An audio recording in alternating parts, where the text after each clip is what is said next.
Kings টেল। কোনো writer নেই, তাই তো? আছে writer?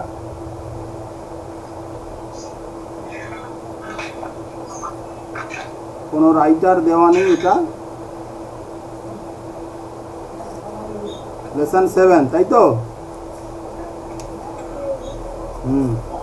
King Arthur was a king of the Britons several 100 of years ago। King Arthur ছিলেন একজন ব্রিটেনের রাজা অনেক শত বছর আগে। He was a very popular and brave king. তিনি ছিলেন একজন খুব জনপ্রিয় এবং শক্তিশালী সাহসী রাজা। There are many legends about him. তার সম্পর্কে অনেক রূপকথার গল্প আছে বা প্রচলিত কাহিনী আছে। লিজেন্ডস মানে তাই। The following tale is an adaptation from the ancient Arthurian legends. নিচের গল্পটি হলো প্রাচীন আর্থারিয়ান লোককাহিনী বা কাহিনী থেকে অ্যাডাপ্ট করে নেওয়া একটি, অ্যাডাপ্ট মানে সংক্ষেপিত বা করে নেওয়া, কী বলে, সম্পাদিত করে নেওয়া মানে গল্প। তাহলে এটা আছে আর্থারিয়ান লিজেন্ডস নামক প্রাচীন গল্প থেকে এটাকে অ্যাডাপ্ট করে নেওয়া হয়েছে বা প্রয়োজন মতো খাপ খাইয়ে নেওয়া হয়েছে। Let's here discuss the following questions in groups. What do you think should be the proper duty of a king? একজন রাজার যথার্থ কর্তব্য কী বলে তোমার মনে হয়? What do you think should be the proper duty of a king? তোমার কি মনে হয় একজন রাজার সত্যিকারের কর্তব্য কী হবে সে বিষয়ে? When kings fight among themselves it is good or ill for the common people? When kings fight among themselves, যখন রাজারা নিজেদের মধ্যে ঝগড়া করে, লড়াই করে, is it good or ill for the common people? তখন সাধারণ মানুষের পক্ষে সেটা ভালো না মন্দ? রাজারা যখন লড়াই হয় তখন হচ্ছে সাধারণ মানুষের ক্ষতি হয়, প্রাণ যায়। এই জন্য রাজারা যুদ্ধ হয়, যুদ্ধ হয়, উলু খাগড়া প্রাণ যায়, এরকম একটা কথা আছে। Give reasons for your answer, তোমার উত্তরের সপক্ষে যুক্তি দাও। তাহলে এগুলো হচ্ছে ইন্ট্রোডাক্টরি কথা আমাদের। একজন রাজার প্রকৃত কর্তব্য কী, যথার্থ কর্তব্য কী? না প্রজা পালন করা, প্রজাদের সুখ শান্তিতে রাখা, প্রজাদের যাবতীয় বেসিক যে প্রয়োজন সেগুলোকে পূরণ করা। This is the king should provide all types of basic needs of the subjects. প্রজাকে ইংলিশে বলা হয় সাবজেক্টস, না যারা লিখে না, প্রজা, রাজা, প্রজা, প্রজা, SUBJECTS, সাবজেক্টস। সেকেন্ড কোশ্চেনটা আনসার হচ্ছে it is not good for the common people when the kings fight among themselves. এটা মোটেই ভালো নয়। দুটো দেশের মধ্যে যদি ঝগড়া হয়, যুদ্ধ হয়, দেশের মধ্যে ঝগড়া মানে যুদ্ধ, সেটা কখনোই ভালো হয় না উভয় দেশের পক্ষে। Because struggle or fight is not a solution to the problems. It only creates destruction and death to human beings, nature, and other aspects of life or the two countries involved in the fight. Let's read. Many hundreds of years ago, England was ruled by a king called Arthur Pendragon. The king, who was friend and protector to all his people, was feared to everyone. The people of Britain lived in peace and happiness, tending their flocks and tilling their fields. Many hundreds of years ago, England was ruled by a king called Arthur Pendragon. অনেক শত বছর আগে ভারত শাসিত হতো এক রাজার দ্বারা, যার নাম ছিল আর্থার পেন্ড্রাগন। দেখো প্যাসিভ ভয়েসের ব্যবহার করা হচ্ছে কেমন। Many hundreds of years ago England was rule, এই কথাটা ওয়াজ রুলটা হচ্ছে প্যাসিভ ভয়েস আছে। Contains simple past tense, past tense বললে হবে শুধু এখন, সিম্পল পাস্ট টেন্স। তাহলে এক রাজার দ্বারা শাসিত হতো এক সময় মানে ইংল্যান্ড, যেটাকে যার নাম হচ্ছে, যে রাজার নাম ছিল আর্থার পেন্ড্রাগন।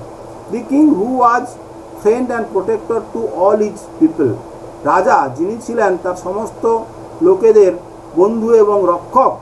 হ্যাঁ, ওয়াজ ফেয়ার টু এভরিওয়ান, সবার প্রতি খুব সদয় ছিলেন, সুন্দর ছিলেন, মানে একবার আদর্শ রাজা, রাম রাজত্বের মতো আর কি। হ্যাঁ, তাহলে ইউথার পেনড্রাগন সমস্ত প্রজাদের বন্ধু এবং রক্ষক ছিলেন। The people of Britain lived in peace and happiness, ব্রিটেনের লোকেরা শান্তিতে এবং সুখে বাস করত। Tending their flocks and tilling their fields, তাদের পশুপালন করে, তাদের জমি চাষ করে। হ্যাঁ, মানুষের খাবার দাবার এটাই তো মেন একটা ইম্পর্ট্যান্ট জিনিস, তো সেটার জন্য মানুষ কী করতো না, পশুপালন করতো এবং চাষবাস করতো, খুব শান্তি থাকতো।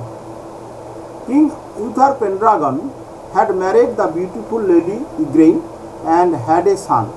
হ্যাঁ, কিং ইউথার পেনড্রাগন বিবাহ করেছিল এক সুন্দরী মহিলা, যার নাম হচ্ছে লেডি ইগ্রেইন, হ্যাঁ, এবং তাদের একটা ছেলে ছিল। This child was the heir to the royal throne, এই শিশুটি ছিল রাজ সিংহাসনের উত্তরাধিকারী। ইয়ার, আন্ডারলাইন করো ইয়ার, এটা উচ্চারণ যারা জানো না তারা ভালো করে জেনে নাও, ঠিক আছে? ইয়ার মানে হচ্ছে উত্তরাধিকারী, HEIR, ইয়ার মানে উত্তরাধিকারী, ঠিক আছে?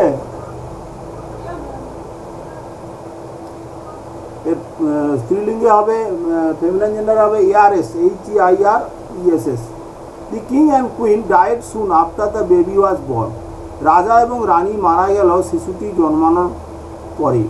ইট ওয়াজ এ ডিফিকাল্ট টাইম, খুব কঠিন সময় ছিল। Many of the king's opponents were looking to seize the throne. হ্যাঁ, মাইক্রোফোন বন্ধ কর। রাজার বিরোধীদের অনেকেই সিংহাসন অধিকার করার উপায় খুঁজছিল। রাজার নাম বন্ধ করো, মাইক্রোফোনে কোনো গন্ডগোল আছে, শুনতে পাচ্ছে না নাকি রে? হ্যাঁ, তাহলে many of the king's opponents were looking to seize the throne, রাজার বিরোধীদের অনেকেই সিংহাসন দখল করার উপায় খুঁজছিল। মানে লুক ফর নেই, তবু আমি বুঝে নেবো এখানে, মানে তাকিয়েছিল তারা কীভাবে সিংহাসনটাকে দখল করবে। Seize, underline the word seize, seize মানে মানে এখানে বেআইনিভাবে দখল করে নেওয়া। King Arthur Pendragon had two wise councillors, Merlin a prophet and a magician and the brave knight Sir Ulfius. রাজা পেনড্রাগনের দুই জ্ঞানী পরামর্শদাতা ছিল, একজন হচ্ছে মার্লিন এ প্রফেট, মানে মার্লিন যিনি ছিলেন একজন প্রফেট অর্থাৎ ভবিষ্যৎ বক্তা, ভবিষ্যৎবাণী করতে পারেন, এবং ম্যাজিশিয়ান এবং জাদুকর, and the brave knight Sir Ulfius, আর একজন সঙ্গী কে ছিল না, সে হচ্ছে মানে সাহসী নাইট অর্থাৎ বীর যোদ্ধা sir Ulfius. They were greatly trusted by the royal family, হ্যাঁ, রাজ পরিবার তাদেরকে খুব বিশ্বাস করতো। এটাও প্যাসিভ হয়েছে, পসিভ ভয়েসে আছে, দেখো। দে ওয়ার গ্রেটলি ট্রাস্টেড, হ্যাঁ, বাই দ্য রয়্যাল ফ্যামিলি, মানে অ্যাক্টিভ ভয়েসে বললে the royal family greatly trusted them, মানে তারা বিশ্বাসিত হতো রাজ পরিবারের দ্বারা, অর্থাৎ স্যার উলফিয়াস এবং Merlin. Who was Merlin? A prophet and magician, আর স্যার উলফিয়াস ছিল একজন brave knight. When the king and the queen were no more, the two counselors met Sir Hector the trustworthy, a loyal subject of the king, on a cold windy midnight. যখন রাজা এবং রানী মারা গেছেন, দুই councillor অর্থাৎ Sir Ulfius এবং marlin তারা সাক্ষাৎ করলো স্যার হেক্টর নামক এক বিশ্বস্ত ব্যক্তির সঙ্গে, যিনি একজন royal subject of the king, রাজার একজন বিশ্বস্ত প্রজা ছিলেন। হ্যাঁ, ঠান্ডা এবং শীতের মধ্যরাত্রে, অনেক কোল্ড অ্যান্ড উইন্ডি মিডনাইট। হ্যাঁ, স্যার হেক্টর নামক বিশ্বস্ত মানে প্রজার সঙ্গে দেখা করলেন। They placed in his hands a baby wrapped in scarlet cloth, তারা একটি শিশুকে লাল ক্লোয়াক বা লাল খাল্লাতে জড়ানো শিশুকে তার হাতে দিলেন। Merlin said, we order you and your wife to bring up this child as though he were your own son. আমরা আদেশ করছি আপনাকে এবং আপনার স্ত্রীকে এই শিশুটিকে লালন পালন করতে, যেন মানে যেন সে আপনাদের নিজেদের সন্তান, মানে এই শিশুটিকে নিজেদের সন্তান ভেবে আপনারা এই শিশুটিকে পালন করবেন, এটা আদেশ, হ্যাঁ, আপনাকে এবং আপনার স্ত্রীকে। The boy is to be called Arthur, Sir Ulfius said. Sir Ulfius বলে এই শিশুটির নাম হবে আর্থার। Sir Hector being a true knight asked no question and promise to obey the late king's councillors. Sir Hector খুব বিশ্বস্ত night হয়, হ্যাঁ, তিনি কোনো প্রশ্ন করলেন না এবং আদেশ করলেন মৃত রাজার যে পরামর্শদাতাদের কথাকে মান্য করবেন বলে কথা দিলেন। মৃত রাজার লেট মানে হচ্ছে মৃত, হ্যাঁ, মৃত রাজার কাউন্সিলরদের অর্থাৎ পরামর্শদাতাদের কথা মেনে চলবেন বলে কথা দিলেন। As Merlin and Sir Ulfias had feared, trouble broke out in Britain after the passing away of the king. যেমন মার্লিন এবং উলফিয়াস ভয় করেছিল, সমস্যা দেখা দিল বা বিপত্তি দেখা দিল ব্রিটেনে রাজার মৃত্যুর পরে। After the passing of the king, the barons were fighting among themselves and plotting to capture the throne. যারা অভিজাত ব্যক্তি ব্যারনরা, তারা লড়াই করছিল নিজেদের মধ্যে এবং ষড়যন্ত্র করছিল সিংহাসন দখল করার জন্য। Britain was in the grip of lawlessness. Britain একেবারে আইন শৃঙ্খলাহীনতার কবলে পড়ে গেল, অর্থাৎ কোনো আইন শৃঙ্খলা নেই ব্রিটেনে। ট্রাভেলার্স ওয়ার রেগুলারলি রব, হ্যাঁ, ভ্রমণকারীদের নিয়মিত মানে ছিনতাই করা হতে লাগলো, অর্থাৎ ট্রাভেলার্সরা তারা নিরাপদ বোধ করলো না, তাদেরকে সমস্ত দুষ্কৃতীরা ছিনতাই ইত্যাদি করতে লাগলো। দি পিজেন্টস ওয়ার আনহ্যাপি, চাষিরা ছিল অসুখী। তাহলে এই হচ্ছে ফার্স্ট ইউনিট আমরা পড়লাম, দেখলাম কেমনভাবে স্যার কিং আর্থার পেনড্রাগনের মৃত্যুর পরে, হ্যাঁ, তার ছোট ছেলেকে দুইজন বিশ্বস্ত কাউন্সিলর, জ্ঞানী এবং বিশ্বস্ত কাউন্সিলর মার্লিন এবং স্যার উলফিয়াস, হ্যাঁ, স্যার হেক্টর নামও একজন বিশ্বস্ত নাইটের বাড়িতে রেখে আসলেন, তাকে মানুষ করার কথা বললেন, বড় করার কথা বললেন এবং তার নাম হবে আর্থার এটাও বলে দিলেন। এবং মার্লিন এবং স্যার উলফিয়াসের আশঙ্কা অনুসারে, আশঙ্কা মতোই ব্রিটেনে অরাজকতা মানে এসে গেল। এবং কীরকম অরাজকতা, কোনো আইন শৃঙ্খলা ছিল না, ব্যারনরা নিজেদের মধ্যে লড়াই করছিল এবং তারা ব্যারন মানে অভিজাত ব্যক্তিরা, তারা হচ্ছে সিংহাসন দখল করার চেষ্টা করছিল এবং পথিক বা ভ্রমণকারীদের মানে তাদের নিয়মিত ছিনতাই করা হতে লাগলো এবং চাষিরা খুব অসুখী ছিল। এই হচ্ছে এই অবস্থাটা আমরা এর মধ্যে দেখলাম ফার্স্ট ইউনিটের মধ্যে। হ্যাঁ, এনি কোশ্চেন তোমরা একটু নিজে পড়ো, তারপরে আবার আমাকে কোশ্চেন করবে বা এখন কিছু জানার থাকলে জেনে নাও। Any question?